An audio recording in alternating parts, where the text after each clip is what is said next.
Agradecido pela pergunta que me foi posta neste momento sobre a luta do nosso povo pela sua independência e liberdade, luta que se iniciou em 1961 com armas em quantidade reduzida, com combatentes em quantidade reduzida também, e que hoje toma uma amplidão tal que nós podemos controlar uma área do nosso país que representa 1/3 do território total, que representa 500.000 km² e onde nós estamos a desenvolver a nossa atividade como povo independente.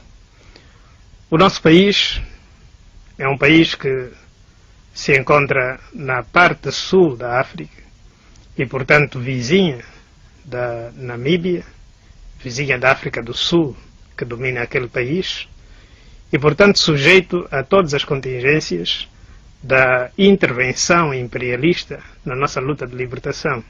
E tudo isso para poder perpetuar a dominação colonial.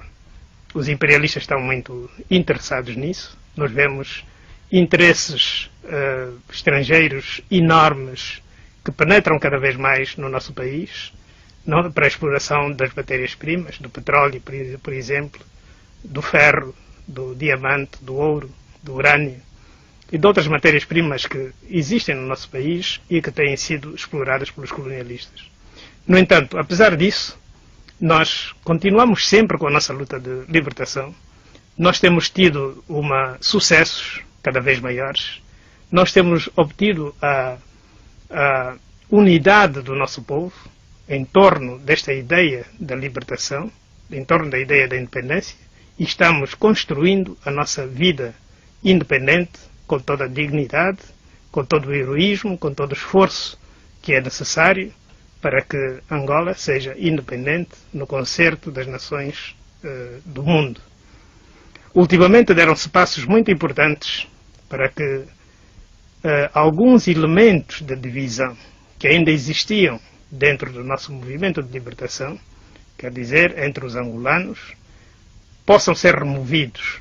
E esses passos foram dados, por exemplo, na última conferência dos chefes de Estado africanos em Rabat, em Marrocos, onde as tentativas para se unir o nosso povo foram feitas, e isto nós o fazemos com o desígnio estratégico de obter uma unidade, não somente para a luta de libertação atual, mas também para a reconstrução do país, para a consolidação do seu prestígio no plano internacional, quer do ponto de vista económico, quer do ponto de vista da produção social, produção da alimentação, produção agrícola, principalmente, para que o nosso povo não tenha falta de alimentação. Os portugueses, criminosamente, como se faz noutros países, no Vietnã, em Moçambique, na Guiné, têm estado a utilizar os herbicidas, os desfolhantes, para destruir a nossa mandioca, para destruir a nossa batata, que são a base da alimentação do nosso povo. E essa ação dos colonialistas dificulta bastante a organização da nossa vida económica, a organização da vida na região libertada. Por outro lado, a educação política do nosso povo é um elemento que nós consideramos como essencial. O nosso povo deve adquirir uma consciência política fundamental para que possa resistir a todas as tentativas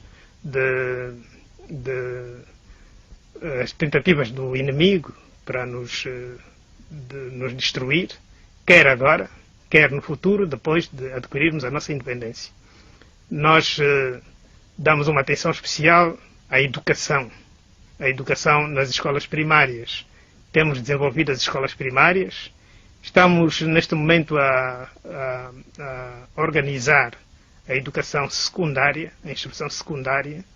Nós estamos também, ao mesmo tempo, favorecendo ao desenvolvimento da assistência médica, quer pelo aumento do número de enfermeiros, como pelo aumento do número de dispensários nos territórios libertados. Essas são as direções em que nós nos empenhamos, quer dizer, estabelecimento de meios para resistir do ponto de vista material e também pela fortificação da consciência política dos nossos militantes e do nosso povo.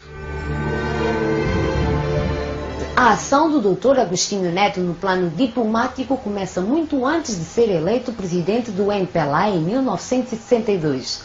Mas é depois da sua eleição à presidência do movimento que a atividade de Neto começa a fazer-se sentir mais marcadamente. A luta anticolonial desencadeada em 1961 foi desenvolvida com táticas de guerrilha, cujo alcance foi crescendo do norte para o leste do país. Em 1962, o MPLA elege como seu presidente o Dr. Agostinho Neto, que sob a sua liderança estabelece uma frente diplomática a partir de bases no exílio em Leopoldville, atualmente Kinshasa, Conakry e Brazzaville, no Congo, bem como Lisboa e Paris. A FNLA, outro movimento nacionalista, recebia então apoio político e militar de países africanos, da China e dos Estados Unidos da América. Em 1962, formou um governo no exílio, o GRAI, que a Organização da Unidade Africana, OUA, começou por o reconhecer como o único sucessor legítimo do governo colonial.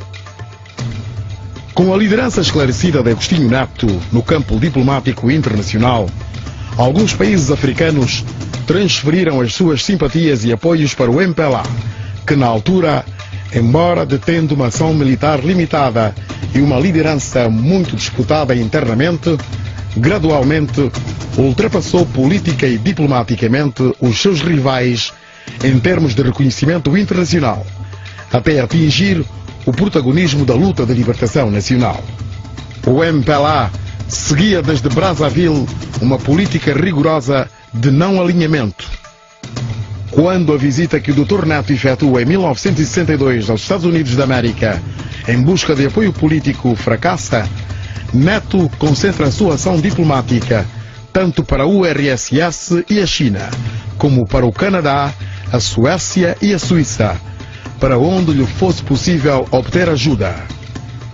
Quando Angola se tornou independente a 11 de novembro de 1975, o Brasil foi o primeiro país do mundo a reconhecer a independência do novo país, graças à estratégia diplomática do presidente Neto, que fez frustrar também a tentativa de coligação anti-MPLA de estabelecer um governo alternativo com sede no Huambo, que se desfez com a retirada do exército invasor sul-africano, sem obter nenhum apoio internacional.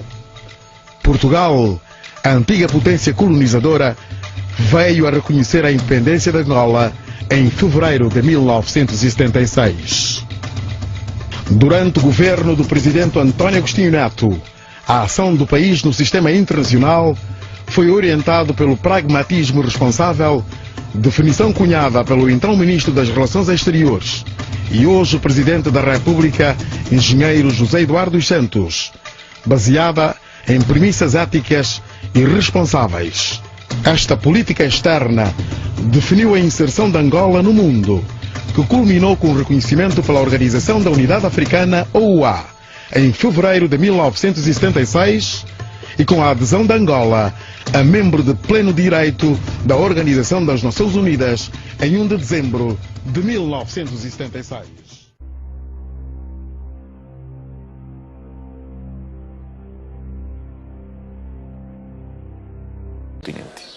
It's not just Castro the man, he carries with him a meaning, a signification which is of tremendous importance to people like ourselves who are the marginalized of the world.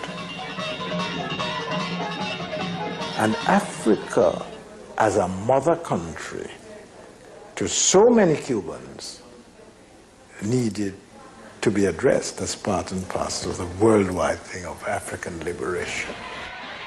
Desde el mismo principio, Cuba no solo difundió sus ideales por Latinoamérica, sino que forjó fuertes lazos con los líderes de los movimientos de liberación de África, como Sékou Touré, Amílcar Cabral, Julius Nyerere, Samora Machel y Agostinho Neto. Cuando se produce la invasión de Angola por tropas regulares de África del Sur, no podíamos cruzarnos de brazos. Y cuando el MPLA solicitó nuestra ayuda, le ofrecimos la ayuda necesaria. En 1975, cuando Angola logró su independencia de Portugal, la CIA, junto al gobierno del apartheid de Sudáfrica, trató de derribar al nuevo gobierno angolano. A pedido del presidente de Angola, Fidel envió 36.000 soldados para impedir que las fuerzas sudafricanas tomaran Luanda, la capital. Para muchos cubanos, cuyos ancestros fueron esclavos africanos, la lucha en Angola fue una forma de reparar una deuda con la historia. Ustedes son los del regimiento, ¿verdad? ¿Qué tiempo llevan por acá? No, llevo poco tiempo. Poco tiempo. ¿Tú de dónde eres? Santiago. ¿Tú? Santiago, Cuba. Veo muchos santiagueros aquí, este regimiento me lleno de santiagueros. ¿Y tú de dónde? Ciego de Ávila. Ciego de Ávila. En 14 años de guerra, más de 300.000 cubanos, médicos, maestros e ingenieros, así como soldados, jugaron un importante rol en Angola. Más de 2.000 perdieron la vida. En 1988, Cuba envió más tropas para la batalla decisiva de Cuito con Navales. Fidel dirigió las operaciones desde La Habana. La derrota que sufrió el ejército sudafricano incrustó un gran clavo en el féretro del apartheid y adelantó la lucha del pueblo de Sudáfrica. Una derrota en aquellas condiciones hubiera podido significar el fin de la Revolución Cubana. Y todo eso ocurrió después del 75. Pero hay que reunir todo el material y eso. Pero nosotros no hemos escrito ni siquiera la historia de la Revolución Cubana. Had it not been for the Cuban presence in Africa, and in particular in Angola, the history of Africa would have never been what it is now. One of the greatest friends that Cuba has is Nelson Mandela and his appreciation for what the Cuban people did and Fidel Castro. But I think if you don't understand that history, then you'll never really understand the enormous success and the importance of the Cuban Revolution. Well, my president. My president. My brother. President, my brother. How are you? My brother. Please. Please. Very nice to see you. Estoy tan contento de verlo. Please sit down. Tan contento. Por favor, deja bien Please sit down. sentarse. Please sit down. Siéntese. Now, one thing before we say anything. Una cosa antes de hablar, nada. Before we say anything, Antes de hablar absolutamente de cualquier tema, you must tell me when you are coming to South me Africa. tiene que decir cuándo viene para Sudáfrica. You see, no, just a moment, just a moment. No. Un momentito. Es seguro, si ya yo recibí. The sooner the better. And we have had a visit from a wide Y hemos variety of visitado una people. gran cantidad de personas. And our friend Cuba, Y nuestro amigo Cuba, which helped us in training our people, que nos ayudó a entrenar a nuestra gente, gave us resources to que nos get dio on with our recursos, struggle, que nos ayudaron tanto en nuestra trained lucha, our people que as internó a nuestros doctors and so combatientes, a on. nuestros médicos. You have not come to our country. Cuba no ha venido a visitarnos, usted no ha ido a visitarnos. When are you coming? ¿Cuándo viene? No he visitado a mi patria I surafricana. haven't visited my South African homeland La yet. quiero como una patria. I love it as a Quiero por él homeland. y por el pueblo. I love it as a homeland as I de love Sudáfrica. you and the South When African are you people. coming to South Pero Africa? ¿cuándo viene When? Sudáfrica? Creo que va a tener que ser hoy mismo. Va a I tener think it que will have to be today. I will have to fly back with you. No, you are very Él soon. se va a las 10. You are leaving at 10, so we are catching the plane together. Poco después, Fidel sí pudo ir a Sudáfrica, y en el camino hizo escala en Namibia, donde fue recibido por Sandu Joma, el líder de ese país. Welcome to the Republic of Namibia, Bienvenido a la República de Namibia. the country which you helped to liberate, to be liberated.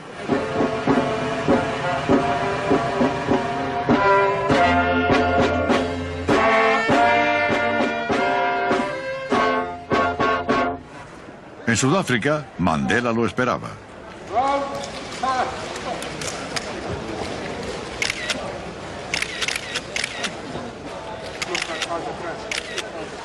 Fidel fue invitado a hablar al Parlamento sudafricano.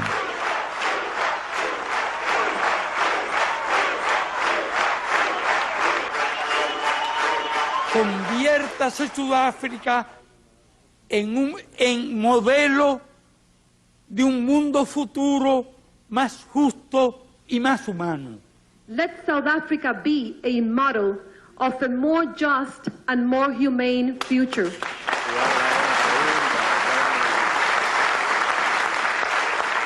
Si ustedes pueden, todos podemos. If you can do it, we will all be able to do it.